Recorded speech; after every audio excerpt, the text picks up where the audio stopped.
Olá, uma excelente noite a você. Seja bem-vindo ao programa Primeiro Plano.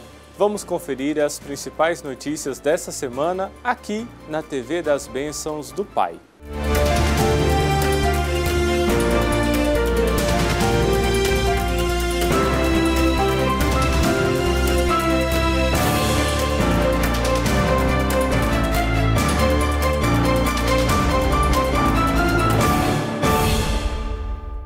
Essa semana foi marcada pelo Dia Mundial da Obesidade, uma doença crônica e progressiva que tende a se agravar com o tempo. É caracterizada pelo acúmulo de gordura corporal suficiente para prejudicar a saúde. Estimativas indicam que até 2035, mais de 40% da população adulta estará obesa, um número significativamente maior do que a média populacional estimada em 24%. Nós preparamos uma matéria especial produzida pelo Fernando Brandão para discutir mais sobre esse assunto tão importante. Vamos conferir. Entre os anos de 2011 e 2018, o número de cirurgias bariátricas realizadas pelos brasileiros cresceu mais de 84%, segundo dados da Sociedade Brasileira de Cirurgia Bariátrica e Metabólica. Esse aumento colocou o Brasil como o segundo país que mais realiza a operação no mundo, ficando atrás apenas dos Estados Unidos. Conhecida também como cirurgia de redução de estômago, a bariátrica é um procedimento realizado para tratar casos de obesidade grave. O procedimento se baseia na redução do estômago ou desvio do intestino delgado para mudar o tratamento gastrointestinal, favorecendo a liberação de hormônios que reduzem a fome e aumentam a saciedade. A cirurgia bariátrica ela deve ser pensada como a última opção, né? Antes disso, o paciente precisa tentar um tratamento que a gente chama de tratamento clínico, que envolve dieta, atividade física e, às vezes, em algumas situações, medicamentos também. Não conseguindo emagrecer e fazendo tudo certinho por um período de 2 anos, tem que ter esse critério preenchido, aí sim é um dos critérios preenchidos para a gente definir se o paciente está apto a fazer a cirurgia bariátrica. Outra coisa é que precisa ser uma obesidade estável. O que é isso? O paciente às vezes engorda de maneira muito rápida e às vezes pode ser em decorrência de alguma doença metabólica descompensada. Esse diagnóstico deve ser realizado. A obesidade, o critério é que ela seja, que o paciente esteja com obesidade há pelo menos 5 anos de um aumento gradual do peso. E o último índice, e um dos mais importantes, é o IMC, o Índice de Massa Corporal, que leva em consideração o peso e a altura do paciente. É uma conta que é o peso em quilos dividido pela altura em metros ao quadrado. Valores acima de 30 já são considerados obesidade, mas o paciente está apto para operar cirurgia bariátrica com IMC acima de 40, que é considerado obesidade mórbida, ou entre 35 e 40, que é obesidade grau 2, desde que ela já tenha doenças que têm relação com a obesidade já manifestadas, como diabetes, hipertensão, apneia do sono e outras. Além da perda de peso, a cirurgia bariátrica ajuda no controle de algumas comorbidades, como diabetes, hipertensão, apneia do sono, colesterol e contribui para uma série de outros benefícios. Para que seja efetiva a longo prazo, é necessário que exista consciência do paciente na qualidade e quantidade da alimentação, além de fazer atividade física regular e realizar o acompanhamento com uma equipe multidisciplinar. Caso contrário, pode haver o reganho de peso. O paciente tem que ser muito bem avaliado antes, para a gente saber se realmente tem indicação. E aí, tendo indicação, ele passa por uma equipe multiprofissional que envolve 7 outros profissionais da área da saúde para definir se ele está realmente apto a realizar a cirurgia.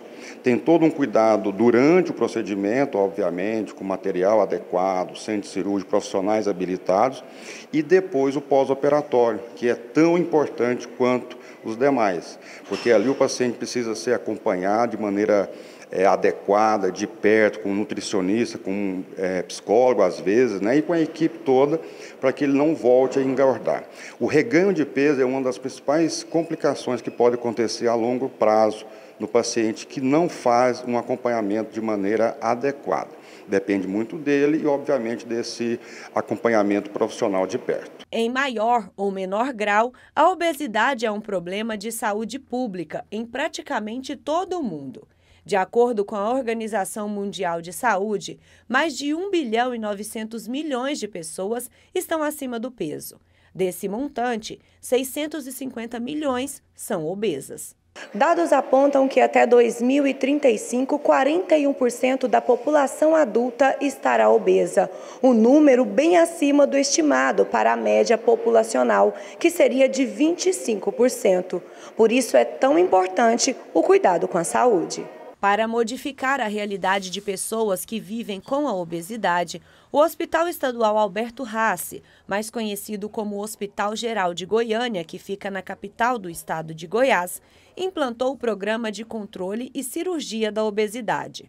O projeto surgiu em 1998 e conta com uma equipe de profissionais para oferecer atendimento multidisciplinar e integral. É um atendimento oferecido ao SUS, né? É o único hospital habilitado para a realização de cirurgias bariátricas pelo SUS e tem uma sequência. O hospital ele é um hospital terciário, então ele recebe pacientes referenciados.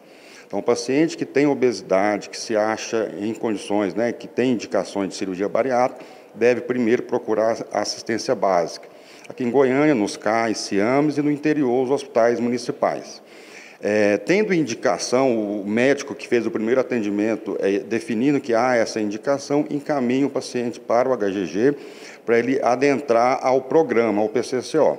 Depois que ele está no programa, passa por toda essa equipe multiprofissional, como eu disse, envolve 7 profissionais de áreas diferentes da saúde e, por fim, é indicado a cirurgia no HGG.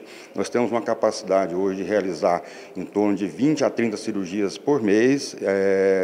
Outra coisa que é importante também, existem vias de acessos diferentes para a cirurgia pode ser aberta, como videolaparoscópica, e tudo isso vai ser definido quando o paciente adentrar o programa e passar por toda essa avaliação. Neste quesito, a unidade hospitalar conta com 243 pacientes em acompanhamento médico e multidisciplinar, a fim de realizar a cirurgia bariátrica.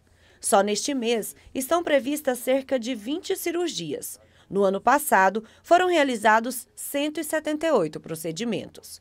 Uma das pacientes é a Sueli, que sofria bastante com a obesidade e conseguiu realizar a bariátrica. Eu fiquei com todas as comorbidades possíveis.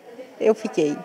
Diabetes, pressão alta, triglicérides, colesterol, tudo. Mais essa fibromialgia, né, que é uma dor insuportável, depressão, crise de ansiedade, pânico. Porque eu não queria sair para lugar nenhum, porque é um corpo que você olha e fala, não está legal, eu vou sair, a pessoa vai, às vezes, rir, criticar, e eu não vou ser bem recebida, eu não vou. Então, não saía mais. Era a pessoa que ficava só em casa. Mas quando foi informada que estava apta a fazer a bariátrica, o humor dela mudou. Foi muito bom, sabe, porque eu esperei há muito tempo. E uma coisa que eu sempre esperei para a minha qualidade de vida, né? Lógico, mulher tem vaidade? Tem. Você vai poder ir numa loja comprar uma roupa de gente normal, né? E qualquer loja tem uma roupa para você. Isso é muito importante para a mulher, né? Mas a qualidade de vida é mais importante ainda. E agora está cheia de planos. Quero sair e trabalhar, ser uma pessoa mais útil, né? Que eu me sentia, nossa, eu me sentia horrível. Às vezes vendo meu esposo trabalhar tanto, né, para fazer as coisas dentro de casa, e eu não podendo ajudar pelas minhas condições de saúde. Agora isso vai mudar, se Deus quiser. A obesidade ela tem que ser encarada realmente como uma doença crônica. As pessoas que estão acima do peso devem realmente passar por uma avaliação profissional. A cirurgia bariátrica é uma cirurgia para tratar uma doença chamada obesidade, não é cirurgia estética, é um procedimento realmente complexo, delicado e tem que ser muito bem indicado.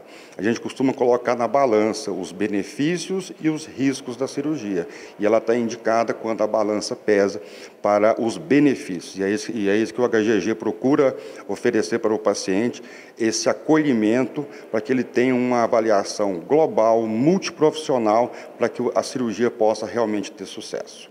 A obesidade é uma questão de saúde pública que precisa ser abordada com urgência.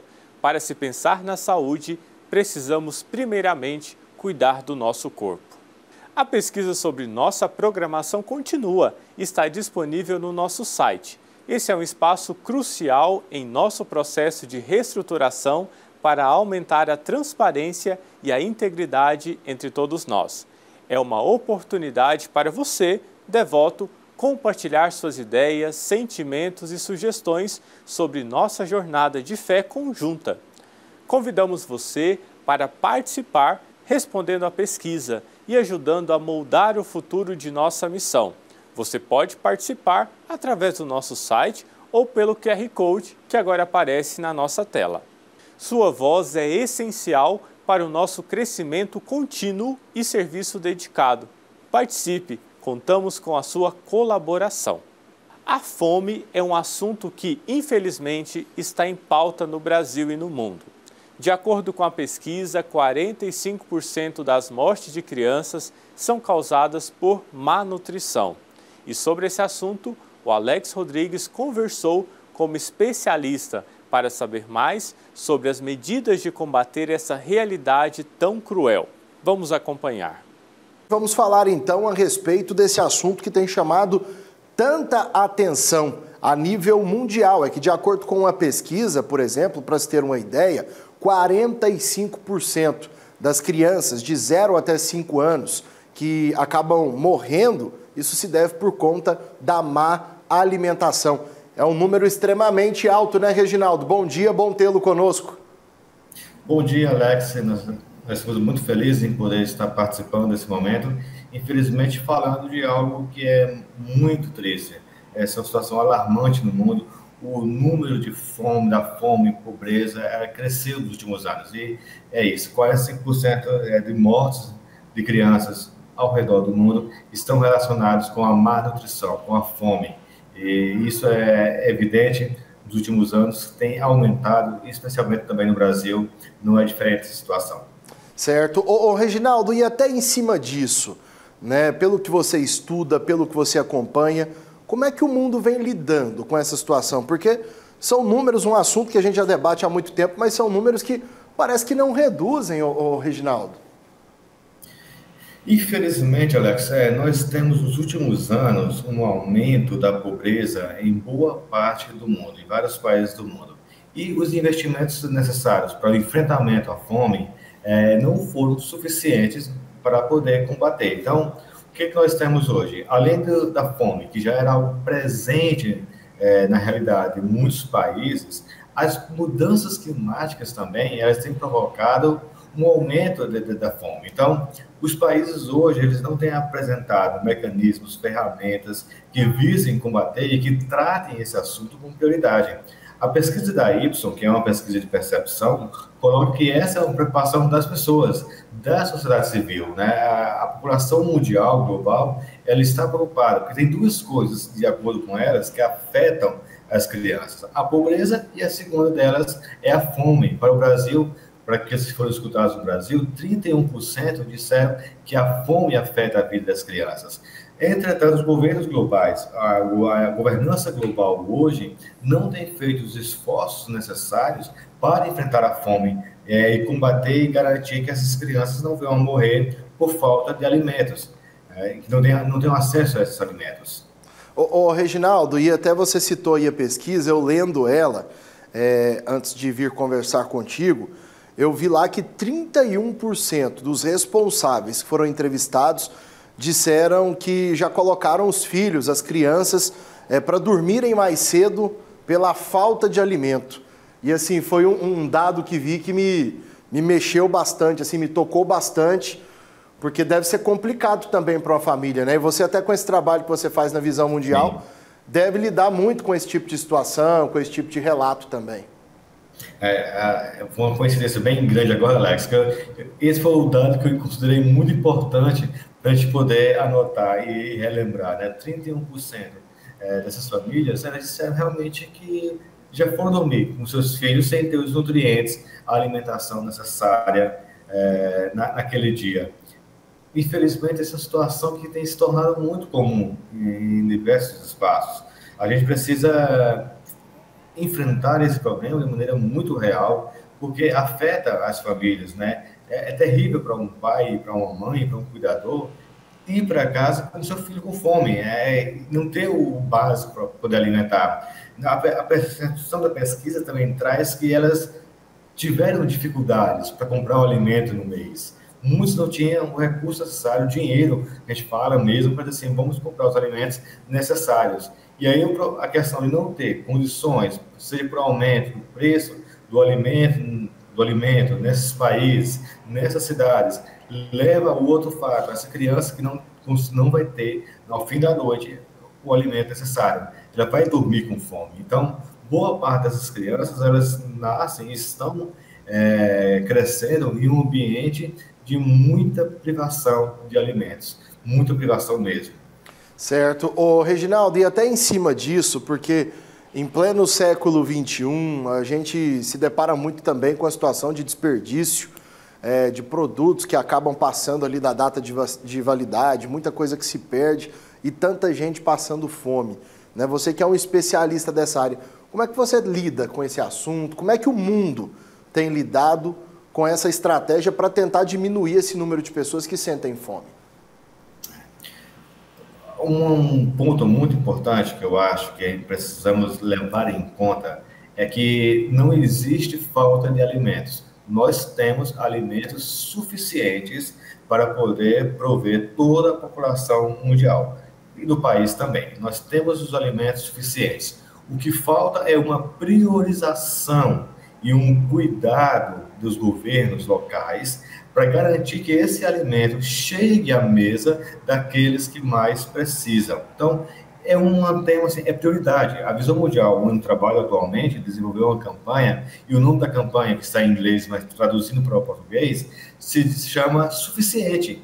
Nós temos o suficiente para poder alimentar as crianças. Nós temos o suficiente para garantir que essas crianças e esses adolescentes, hoje, que dormem com fome, tenham o básico da alimentação. Ou melhor, tenham uma alimentação de qualidade. Então, precisamos também lidar com essa realidade, que é uma realidade educacional, primeiramente, dizer, combater o desperdício de alimentos, a alimentação de má qualidade. Nós também temos um grande problema com a alimentação de má qualidade, com alimentos processados que não servem que não ajudam no crescimento das crianças. E aí, o segundo ponto é que os governos priorizem essa redistribuição dos alimentos, que esses alimentos, esses itens, cheguem à mesa daqueles que mais precisam e mais necessitam no momento. Legal. Reginaldo, já te agradecendo, viu, pelo espaço de tempo que você tirou para conversar com a gente sobre esse assunto tão importante e reforçar isso, né, que a má alimentação, para muita gente, a pessoa não está se alimentando na quantidade correta, mas não. Tem gente que se alimenta, mas se alimenta de maneira equivocada, né, se alimenta de maneira ruim. E aí acaba também sofrendo lá na frente as consequências, como já trouxemos aqui, dessas crianças de 0 a 5 anos que acabam perdendo a vida por conta da má alimentação. Bom tê-lo com a gente, viu, Reginaldo? Bom estar com vocês, Alex. É um prazer para a gente, Visão Mundial, poder estar sendo os espaços abertos para debater esse tema. Nós acreditamos numa mobilização da sociedade para poder enfrentar esse problema da fome. Queremos que cada brasileiro compreenda que há alimentos suficientes, há comida suficiente para todos, que os governos priorizem de forma muito concreta o cuidado para aqueles que são mais vulneráveis, as populações que necessitam hoje receber esses itens de alimentação. Então, estamos sempre à disposição para poder falar sobre esse tema com vocês.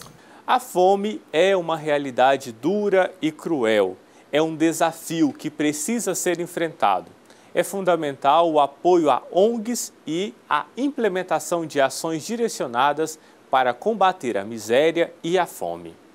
O projeto Saúde e Alegria está levando transformação ao povo da região amazônica. Eles estão usando filtros com nanotecnologia para melhorar a qualidade da água dessa população.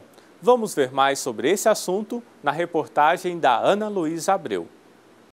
Desde o ano passado, a região amazônica enfrenta a pior seca de todos os tempos, provocando graves consequências, como a morte de animais, o comprometimento da navegação, que é a única forma de transporte para algumas comunidades, além de dificultar o acesso à água potável, colocando a saúde em risco, sobretudo em comunidades de várzea, onde a água é mais poluída. Considerada a região de maior biodiversidade do planeta, o bioma Amazônia é de extrema importância para o equilíbrio ambiental do planeta e abrange a maior bacia hidrográfica do mundo e a maior floresta tropical. Entretanto, várias comunidades ainda sofrem com a falta da água potável, mesmo estando rodeadas de vários rios e afluentes. Como explicar esse problema que tanto afeta a vida dessa população? A Jussara Salgado é coordenadora do Programa de Infraestrutura Comunitária do projeto Saúde e Alegria, que atua na região amazônica. E para ela, essa situação é controversa e chega a ser desumana. A Amazônia ela vive essa contradição, né, de ser a região que possui o maior potencial hídrico de água doce do país e também a maior porcentagem da população em estresse hídrico, né, que falta acesso à água potável para as comunidades, principalmente aquelas que estão localizadas em zonas rurais ou em áreas remotas, né, que a gente tem a característica das comunidades ribeirinhas, que são onde a gente tem acesso unicamente pelo rio. Então, a logística é um pouco complexa e acaba dificultando levar essa questão de infraestrutura de abastecimento de água. As comunidades que estão localizadas nesse contexto ribeirinho, elas têm a questão do rio, né? O rio é uma água potável, mas que não é adequada para o consumo. Pode ser utilizada para outros fins domésticos, mas para ingestão precisa passar por um tratamento. O projeto Saúde e Alegria, que existe há 30 anos, está levando transformação ao povo dessa região, a usar filtros com nanotecnologia para melhorar a qualidade da água. A tecnologia usada nos filtros trata a água poluída por meio de uma micromembrana, que consegue reter até 99,9% de vírus, bactérias e sujeiras. O filtro ele consiste num pequeno cilindro, onde dentro dele tem uma micromembrana que faz essa retenção das impurezas. Então, a gente utiliza algum recipiente para armazenar a água, que pode ser um balde, pode ser uma mochila, tipo aquela saco estanque, e a gente armazena a água lá, a água passa, é canalizada por uma mangueira, até chegar a esse pequeno cilindro onde vai fazer o tratamento. Essa solução, ela é uma solução familiar. Então, cada família recebe um filtro, onde na sua própria residência pode fazer o tratamento. É um filtro de baixo custo e que também não exige energia para fazer o tratamento da água, porque uma das dificuldades também da região é a falta de acesso à energia da rede. Então, a gente procura opções de tratamento de água que dispensem o uso da energia e que dispensem também a questão do uso de algum reagente químico, como é o caso do cloro, porque precisa ficar repondo esse reagente de tempos em tempos. Então, a gente utiliza essa micromembrana que faz um tratamento, uma barreira física realmente muito eficiente no tratamento da água e torna ela potável para ser ingerida. Os filtros com nanotecnologia são comercializados para as comunidades em um valor baixo. Até o momento, quase 10 mil pessoas já foram beneficiadas. E o desejo do projeto é que esse número cresça mais. A distribuição do filtro, ela possibilita esse acesso porque ele consegue captar sua água ali numa fonte superficial, levar para sua casa, fazer o tratamento e consumir. Então, a gente está trabalhando em várias áreas, com diferentes características, mas que o filtro está se apresentando como um modelo eficiente nessas diferentes áreas. A gente ainda tem, sim, essa dificuldade em relação ao acesso a essa tecnologia, porque é importada. Então, a gente está tentando vencer essa barreira enquanto instituição para conseguir potencializar e impulsionar as ações em outras áreas, não só da região de atuação do Saúde e Alegria, que é aqui no município de Santarém, Itaituba e Jacareacanga, como outras áreas da Amazônia, com outros parceiros também que atuam. Perfeito, Jussara. E agora, para encerrar mesmo, a gente está falando de quantas pessoas aí, em média, que já foram beneficiadas, que fizeram, né, a utilização, que estão fazendo a utilização desse filtro. Você tem mais ou menos esse levantamento para falar para nós? Então, entre as tecnologias disponibilizadas, né, a gente tem trabalhado com 2 modelos, o familiar, que cada família recebe, e o coletivo, que a comunidade recebe e fica utilizando de forma coletiva, né? Ele tem uma capacidade de tratamento, um volume de tratamento de água maior. Então, a gente está falando de quase 10 mil pessoas impactadas entre 3 territórios de atuação que o Saúde e Alegria trabalha, né, dos municípios, como eu falei, Santarém, Itaituba e Jacareacanga. Segundo o Instituto Trata Brasil, quase 2 milhões de moradores da região norte não têm acesso à rede geral de água tratada. Se juntar os estados do Pará e Amazonas, quase 1,5 milhão de pessoas não consomem água de qualidade. Esse sistema veio para amenizar essas falhas, mas cabe ao Estado tomar providências urgentes, tendo em vista que o saneamento básico é um direito previsto na Constituição Federal. Não saia daí, o programa Primeiro Plano volta já. Ficou mais fácil dedicar tempo e devoção ao Divino Pai Eterno. Baixe gratuitamente o aplicativo do Pai Eterno para smartphone e tablet. E tenha com você conteúdos exclusivos do Pai Eterno 24 horas por dia. Nele você pode acompanhar as novenas do Filhos do Pai Eterno, do Perpétuo Socorro e ao Sagrado Coração de Jesus, além do Santo Terço. Basta clicar no ícone Novenas e escolher o programa e qual edição deseja assistir. Fique conectado com o Pai Eterno a qualquer hora, em qualquer lugar.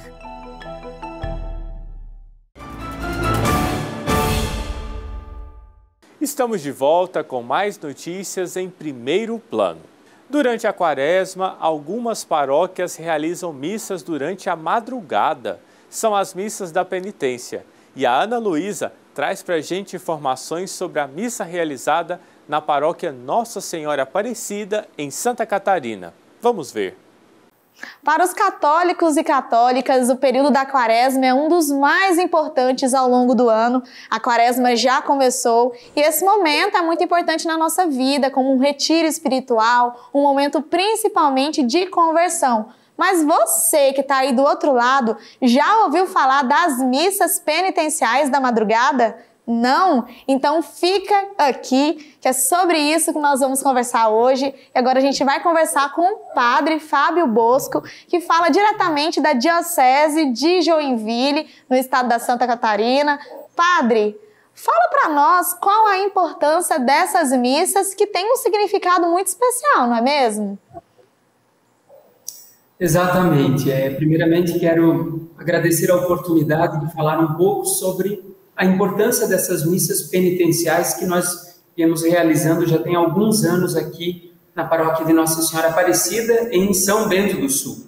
A importância, primeiramente, por ser um horário totalmente diferente daquele que é o comum de nós pararmos muitas vezes para orar. Então, a paróquia acabou colocando como uma oportunidade de penitência aos fiéis, isso há 4 anos atrás, e acabou dando certo, né? Então, mais de 1.000 pessoas acabam vindo todas as sextas-feiras, na madrugada das 3 horas, para participar desse momento aí de espiritualidade.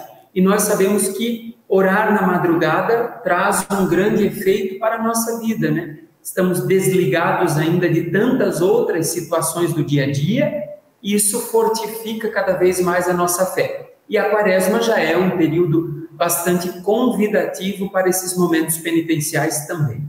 Essas missas são realizadas todas as sextas-feiras, às 3 horas da madrugada, em um horário estratégico pelo silêncio. Aqui as pessoas elas vêm para participar e cada sexta-feira a participação ela se intensifica muito mais. Hoje, por exemplo, nesta madrugada, nós tínhamos aí muita gente para fora da igreja, porque a igreja já não comportava a quantidade de fiéis que veio para esse momento forte de oração. Para o padre Fábio, é lindo ver tantos católicos que deixam o sono de lado e escolhem estar na casa do Pai. Muitos até participam da Santa Missa e logo depois vão para o trabalho. O que mais deixa o nosso coração feliz é perceber a grandeza deste povo no sentido, na dimensão de fé. E é de fato isso, pessoas que já se preparam para vir à missa antes e da missa já vão direto para o trabalho. A nossa cidade é uma cidade bastante operária, com muitas indústrias no entorno da igreja, e muitos fiéis saem da igreja e já vão diretamente para os postos de trabalho. Só que o testemunho que nós ouvimos dessas pessoas, ele é muito gratificante, porque ao chegar no trabalho, eles acabam falando da experiência que viveram na igreja e tocam o coração de outras pessoas, que faz com que na próxima sexta-feira essas pessoas também queiram beber um pouco dessa experiência na madrugada durante o período aí quaresmal. As missas penitenciais vêm da palavra penitência, que é uma prática orientada pela igreja durante a quaresma. Pelo desejo do penitente, né? De ele fazer algo a mais, de sair do comodismo, né? Nós temos missas todos os dias na nossa igreja matriz. As portas da igreja estão abertas em vários horários durante todos os dias da semana, mas a gente queria que fosse algo que exigisse um pouquinho mais, tanto de nós padres, diáconos, mas também do nosso povo. E por isso colocamos às 3 horas da madrugada, aquela questão também do horário inverso, né? Às 3 horas da tarde é a hora da misericórdia, a hora em que Cristo morre na cruz para nos salvar, mas às 3 da manhã, a hora da tentação de Jesus no deserto, e a gente quis que esse fosse então acentuado como um momento forte de oração para o nosso povo. Apesar de ser comum na quaresma, muitos fiéis da paróquia Nossa Senhora Aparecida já pediram pela permanência da celebração ao longo do ano. Assim que acaba o período quaresmal, e essas missas elas se encerram durante a quaresma, há um grande pedido dos fiéis para que a gente dê continuidade a elas ao longo de todo o ano, o que não vemos como uma impossibilidade.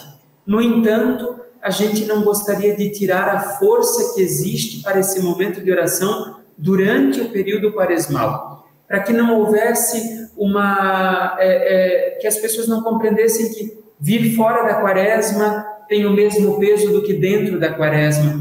Então a gente queria que acentuasse este sacrifício, esse desejo de voltar-se mais para Deus durante o período quaresmal. As missas da madrugada durante a quaresma são tradicionais no Brasil.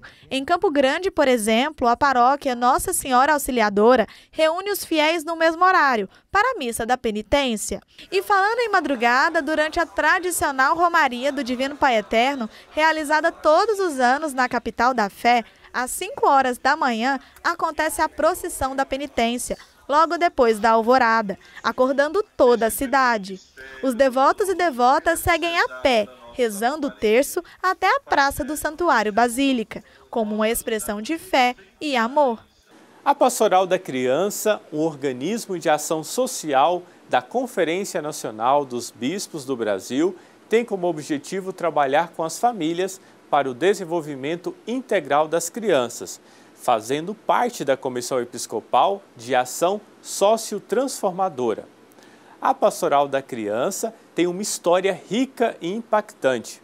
Agora, nós vamos conhecer mais dessa história na reportagem preparada pelo Alex Rodrigues. Era 1983, quando a Pastoral da Criança foi fundada no interior do Paraná. Organismo da Conferência Nacional dos Bispos do Brasil, atua em áreas pobres e miseráveis, trabalhando para reduzir a mortalidade infantil, a desnutrição, o analfabetismo e a exclusão social. Ganhando cada vez mais pessoas para ajudar nessa missão, a Pastoral segue com muitos desafios. A Pastoral ela é uma instituição não governamental, né, e que foca a sua atuação em crianças vulneráveis, em famílias vulneráveis. E por conta disso, a gente se depara com situações bastante complexas em relação a essa vulnerabilidade. Né? A gente vê aí famílias passando fome, crianças aí com dupla carga de má nutrição, tanto a desnutrição como a própria obesidade, a gente vê situações muitas vezes de violência. Então, nossos voluntários, eles se deparam com vários desafios no seu dia a dia e que a gente tenta, de alguma forma, sim, com melhor evidência, poder contribuir, né, assim como Cristo nos pediu, contribuir com essas famílias para que elas consigam realizar a sua transformação. Mas são inúmeros esses desafios e a gente entende, né, que hoje em dia é muito mais além do que só o trabalho da pastoral para conseguir resolver esses problemas. Tanto é que a gente tenta atuar em conjunto com outras instituições, com outros órgãos do governo, para a gente conseguir superar todos esses desafios. São muitos os projetos realizados pela Pastoral da Criança. Todos os anos, o cronograma de campanhas e trabalhos que serão desenvolvidos são estudados antes de serem colocados em prática. As ações acolhem, em especial, as crianças de 0 a 6 anos, mas não deixam de atender também aquelas com idade superior. Um dos principais cuidados que a pastoral vem tendo é com a alimentação. A pastoral, ela é uma instituição que ela trabalha muito levando conhecimento para as famílias. A gente acredita que o conhecimento ele vai ter esse poder de ajudar na mudança dessa família. Então, a gente não tem nossa missão a distribuição, por exemplo, de cestas básicas, né, de alimento. Como a gente se depara com a fome, a gente faz parceria com outras instituições dentro da nossa igreja ou fora da nossa igreja, para que justamente a gente consiga levar, porque a gente sabe que a fome tem pressa, a violência tem pressa, a gente não pode deixar para amanhã. Mas a gente faz essas parcerias e a gente entra com toda a parte do conhecimento para aquela família. O que hoje a gente se depara, como eu comentei, né? A gente tem aí um aumento leve, discreto ainda da desnutrição, mas ao mesmo tempo a gente tem o dobro de crianças com excesso de peso na pastoral. Isso, ele significa um pouco a má qualidade da alimentação que essas famílias estão consumindo, né? Hoje em dia é muito mais acessível em termos tanto de acesso, de estar lá presente na comunidade, como também de qualidade, de má qualidade nutricional nesse caso, os alimentos que a gente chama de ultraprocessados, eles são mais acessíveis em termos financeiros, eles são mais baratos. Qualquer pessoa interessada pode conhecer um pouco mais sobre os projetos e o trabalho que a Pastoral da Criança oferece. Para isso, basta acessar o site pastoraldacriança.org.br. Um workshop promovido pelo coordenador diocesano de canto litúrgico, o maestro Rafael Ortega, acolheu cerca de 44 cantores das diversas comunidades paroquiais na Casa de Nazaré, em Campo Grande, no Rio Grande do Sul. E eu te convido a assistir essa reportagem.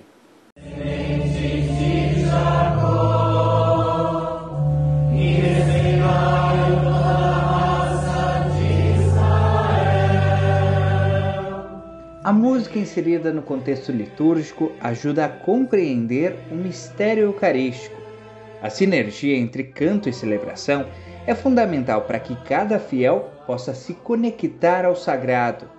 No último mês de fevereiro, teve-se início um workshop na Arquidiocese de Campo Grande, no Mato Grosso do Sul, que ao longo dos próximos meses deve trazer diretrizes sobre o canto litúrgico, uma experiência que animou a irmã Neiva.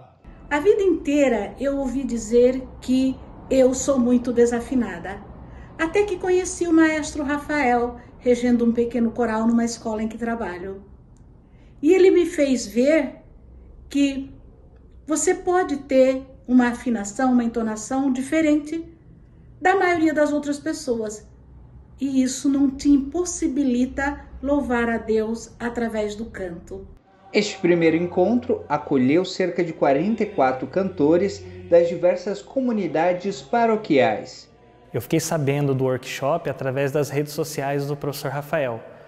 Quando eu vi que ia ter esse workshop, eu rapidamente me inscrevi, porque tinha interesse, em aprender um pouco mais sobre os salmos, como cantar melhor na missa.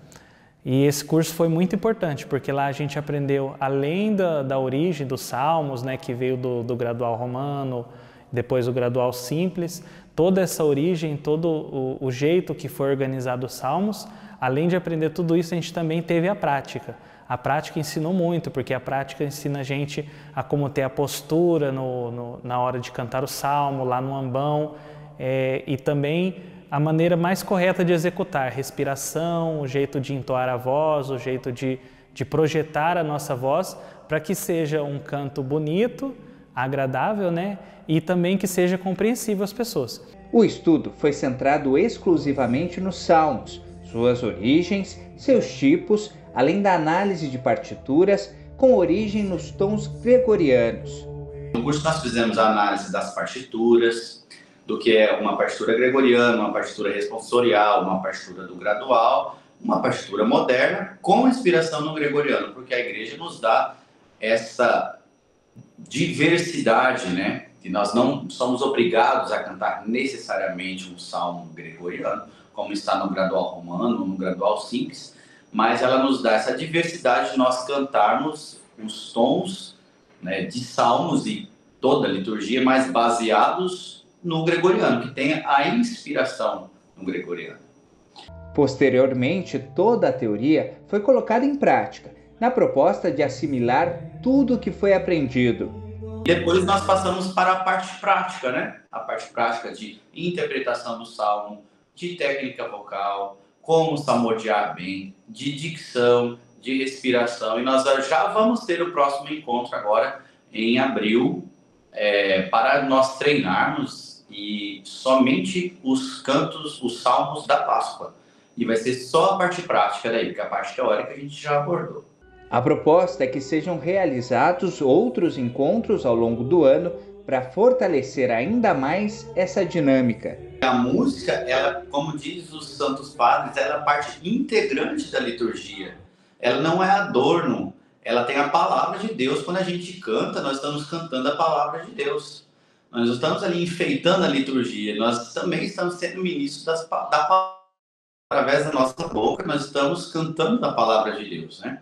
Então, nós temos que acompanhar a liturgia. O modo como a gente vai cantar na Quaresma é totalmente diferente do modo como a gente vai cantar ali na Páscoa. Nós temos que mostrar para as pessoas que a música também acompanha a liturgia da palavra, a liturgia da igreja, que ela não pode estar desassociada aí da liturgia do dia, do dia celebrado.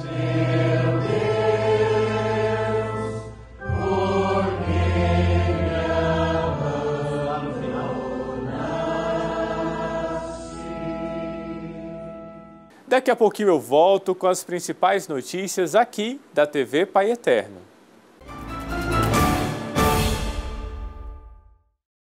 Ficou mais fácil dedicar tempo e devoção ao Divino Pai Eterno. Baixe gratuitamente o aplicativo do Pai Eterno para smartphone e tablet. E tenha com você conteúdos exclusivos do Pai Eterno 24 horas por dia. Nele você pode acompanhar as novenas do Filhos do Pai Eterno, do Perpétuo Socorro e ao Sagrado Coração de Jesus, além do Santo Terço. Basta clicar no ícone Novenas e escolher o programa e qual edição deseja assistir. Fique conectado com o Pai Eterno a qualquer hora, em qualquer lugar.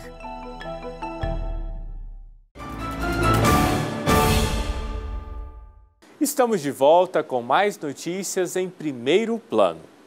A tradicional missa na construção do novo Santuário Basílica do Divino Pai Eterno em Trindade foi realizada no sábado, dia 2. Essa foi a primeira missa do ano no canteiro de obras, já em preparação para a Romaria 2024. A celebração foi presidida pelo padre Marco Aurélio Martins, reitor do Santuário Basílica. Eu te convido a acompanhar nesse momento. Aos poucos, os devotos iam chegando para a primeira missa na obra em 2024. Gente de todas as partes do Brasil participando desse momento de fé. Alguns já conheciam Trindade, mas pela primeira vez entraram na nova casa do Pai. É o caso do Ney, que veio de Jandira, interior de São Paulo, e trouxe toda a família. Pai Eterno, eu quero aproveitar a oportunidade que estou tendo aqui de poder agradecê-lo de corpo presente, juntamente com minha família, a vitória que o Senhor nos deu, sempre, em especial sobre a Covid-19. Eu que tive 12 dias internado, entre a vida e a morte. Muita gente esperava que eu já estava indo, mas lá no leito daquele hospital, nas madrugadas frias, sofridas, no oxigênio, sufocado, no pensamento, eu invocava o Senhor e pedia a Ti, Divino Pai Eterno, que me levantasse daquela cama, que me desse, como assim eu digo, a minha pegada novamente, que eu queria dar continuidade no meu trabalho, cuidar da minha família, carregar o meu fardo e ter oportunidade um pouco a mais para louvar o Senhor e ver a nova casa do Senhor Divino Pai Eterno, construída, no qual a minha família faz parte. Para você que é um filho evangelizador, no início desse ano, você recebeu uma carta como essa, escrita pelo padre Marco Aurélio, reitor do Santuário Basílica do Divino Pai Eterno. E nela falamos sobre a bênção dos sonhos. E os devotos que vieram participar dessa celebração, a primeira do ano aqui na obra, eles tiveram a oportunidade de passar aqui pelo estande de atendimento, o nosso balcão, e receberam um papel como esse, para que colocassem aqui as suas intenções e também os seus sonhos. Depois de escrito, esse papel foi para uma urna, que ficou durante toda a celebração no altar aqui na obra. Volta, meu povo, ao teu Senhor, Ele exultará teu... Quem não esteve presente pôde fazer o mesmo processo em casa. E assim, esses sonhos depositados com fé no Pai Eterno receberam a bênção. Pai Eterno quer sonhar com você. Ele sonha vida, amor, esperança e fé. Te faz capaz de ser cada vez forte, corajoso para realizar este sonho. A nossa vida é um grande percurso, uma grande construção. Nesta construção, muitos sonhos, expectativas. Nesse período, nós chamamos todos a oferecer, a entregar para nós os seus sonhos, para que juntos, no mesmo coração, no mesmo intento, rezarmos para que essas realizações sejam plenas. Realizações de amor, de vida, daquilo que realmente nós precisamos para celebrar nossa vida e missão. De fato, aqui, todos nós nos unimos com os nossos sonhos para celebrar o mundo melhor, o lugar que o Pai Eterno sonhou para cada um de nós. Ele não fez parte com a mediunidade ou desamor. Conversando com cada devoto e ouvindo atentamente os sonhos e intenções, a grande maioria optou em agradecer por tudo que já receberam até aqui.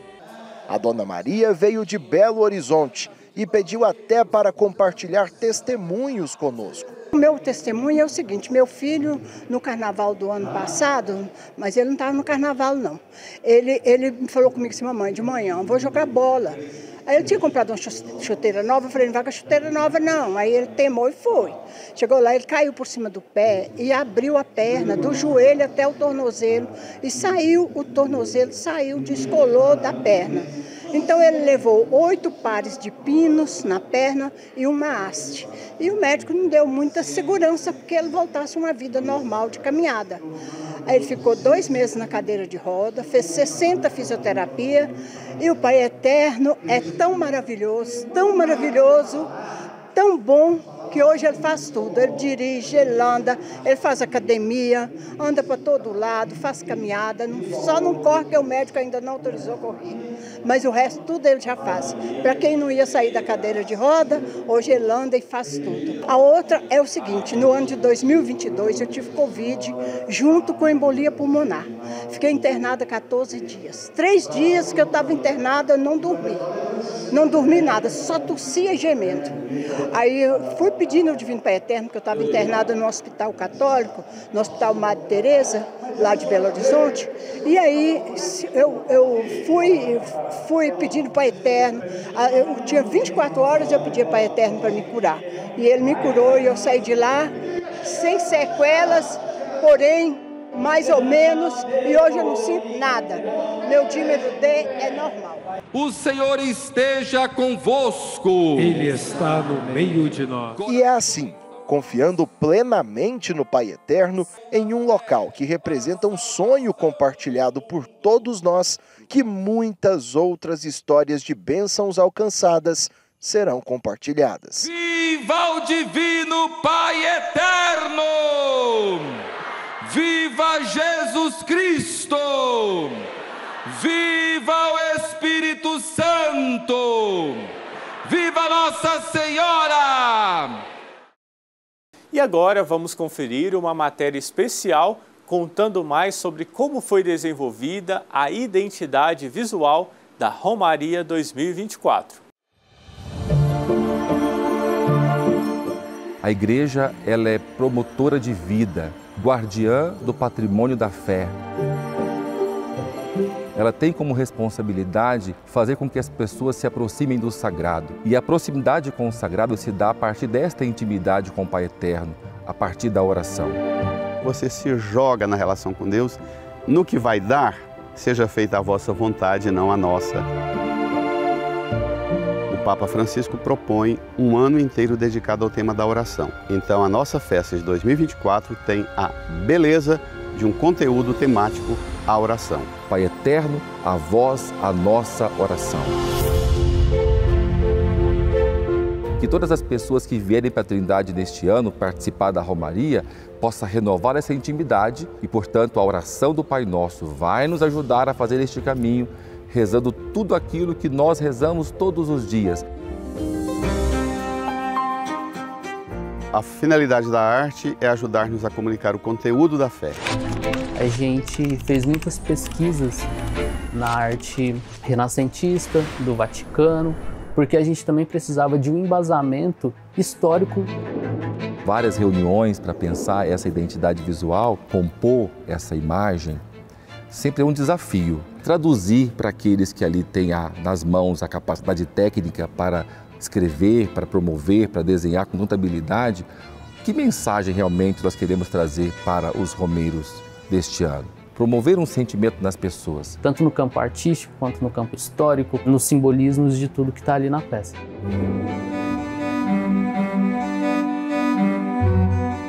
Pegar a oração em 4 representações visuais. Essas 4 representações visuais foram colocadas no incenso, como se estivessem todas juntas. Esse elemento meio nebuloso da fumaça que aparece, que perpassa o fundo do cartaz, está associado a esse mistério da oração que sobe até Deus. Os elementos que compõem o cartaz são os 4 pedidos da segunda parte do Pai Nosso: o pão, o perdão, a perseverança e ser livre do mal. Primeiro ele tem um Senhor de mãos dadas, em sinal de oração. E a gente tem um romeiro que está de cabeça baixa e 2 outros romeiros com as mãos na cabeça dele, de joelhos e tudo mais, pedindo perdão. O pão sendo repartido, fazendo a representação do corpo de Cristo, a representação de um romeiro beijando o terço, pedindo proteção. E a cor dourada do cartaz, mostrando cada vez mais que nós somos ligados ao coração de Deus. O dourado vai revelar de fato a divindade. E para fechar, a oração do Pai Nosso escrita ali rodeando toda a peça, para também evocar o sentimento que a gente está sendo protegido de todos os males do mundo, dos males externos, pela oração. Toda pessoa que busca a Deus necessariamente vai ter que se ocupar em cuidar que não falte pão para ninguém, que não falte perdão e relacionamento nenhum, que não falte perseverança, não cair em tentação e que não falte o bem, quer dizer, livrai-nos do mal. Este momento da festa de Trindade é, portanto, um grande chamado para que todas as pessoas promovam essa intimidade e sejam capazes de celebrar vida de humanidade plena, de entrega. E agora, com você, a nossa identidade visual da Romaria 2024.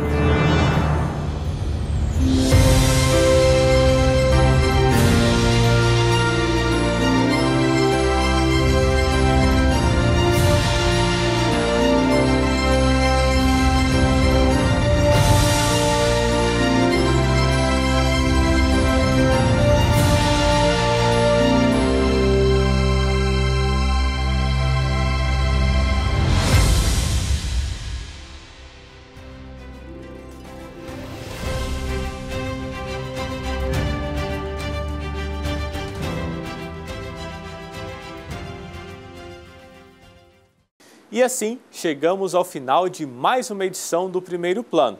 Agradecemos a sua companhia e me despeço de você, desejoso de encontrá-lo na próxima semana. Fique em paz e na proteção divina. Até breve!